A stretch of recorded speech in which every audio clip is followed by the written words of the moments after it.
Les progrès techniques réalisés dans le domaine métallurgique ont contribué depuis les années 30 au développement de l'utilisation du tube de cuivre dans l'industrie du bâtiment. Le choix de ce métal pour la fabrication de canalisations est dû en grande partie aux propriétés du métal lui-même. Le cuivre a un excellent comportement au contact de l'eau et également vis-à-vis d'un grand nombre de produits chimiques. Le cuivre a des propriétés bactéricides. Il détruit un grand nombre de micro-organismes et contribue à l'assainissement des canalisations. Le cuivre se brase et se soude très bien. Il se met en forme facilement et se prête parfaitement au travail à froid comme au travail à chaud.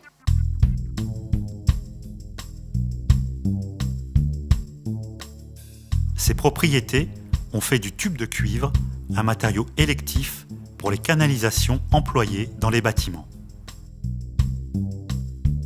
Eau sanitaire sous pression, chaude ou froide, chauffage central par radiateur, chauffage par le sol, alimentation en gaz domestique, distribution de gaz médicaux et de fluides frigorifiques. La fabrication des tubes de cuivre nécessite un processus qui commence dans les mines avec l'extraction du minerai et se poursuit en usine après obtention d'un cuivre pur à 99,9% conforme aux normes internationales.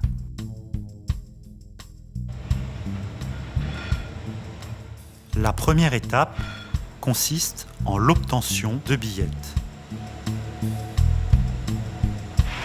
Matières neuves et recyclées sont chargées dans un four de fusion.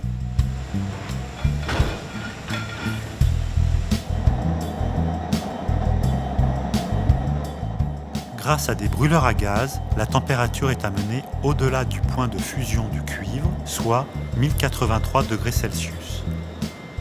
Le cuivre à l'état liquide circule dans un chenal de coulée. Il est ensuite déversé dans une lingotière afin de former un cylindre de cuivre plein d'une dizaine de mètres de long.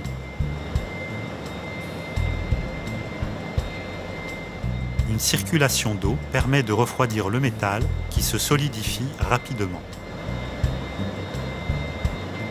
La composition chimique est contrôlée avant chaque coulée. Après refroidissement complet, les billettes sont extraites.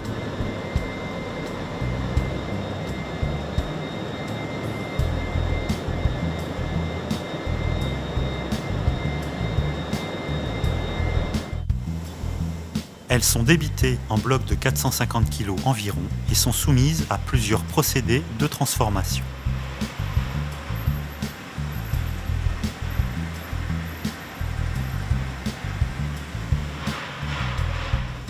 Les billettes réchauffées à une température d'environ 850 degrés Celsius sont introduites dans le conteneur d'une presse hydraulique qui va réaliser la transformation d'un corps plein en un corps creux.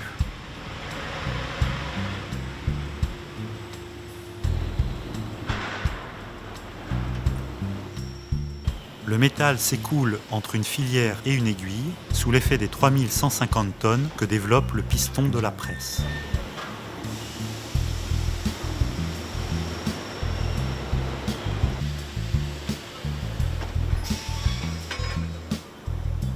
À la sortie de la presse, une ébauche de tube d'une longueur d'environ 15 mètres est immédiatement refroidie pour éviter toute oxydation. C'est la seule phase de l'ébauchage qui s'effectue à chaud.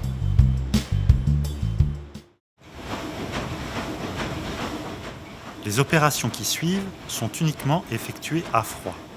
Elles visent à réduire le diamètre et l'épaisseur du tube afin d'atteindre les dimensions finales du produit. Une première étape de laminage est réalisée entre des matrices à gorge conique et un mandrin également conique. Le tube est contraint de passer entre les matrices et le mandrin, de telle sorte qu'en sortie de laminoir, le diamètre et l'épaisseur du tube sont réduits. Sa longueur dépasse 120 mètres.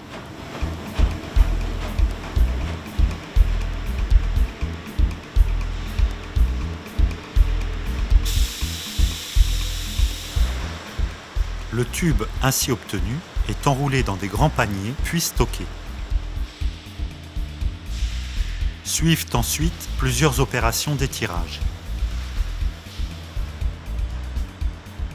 Le tube est tiré entre une filière et un mandrin flottant dont les dimensions correspondent respectivement au diamètre extérieur et intérieur du tube que l'on veut obtenir. La technique du mandrin flottant permet de travailler sur des grandes longueurs et à des vitesses élevées. Suivant le diamètre du tube, les vitesses d'étirage sont de l'ordre de 800 à 1000 mètres par minute. Le tube peut atteindre une longueur de 1200 mètres pour du 14 par 1. Il est obtenu à l'état écroué, c'est-à-dire dur.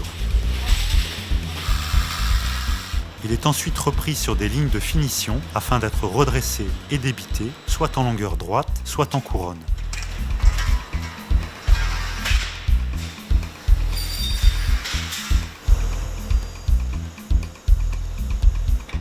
Pour donner au métal en couronne la malléabilité nécessaire à son façonnage, il faut le faire passer de l'état écroué à l'état recuit par chauffage dans un four à une température de 450 degrés Celsius.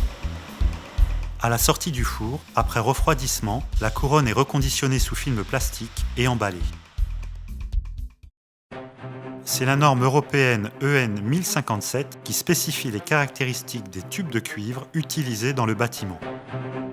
En France, la marque NF Tube Cuivre garantit la conformité des produits à la norme au travers d'un processus de certification rigoureux réalisé par tierce partie.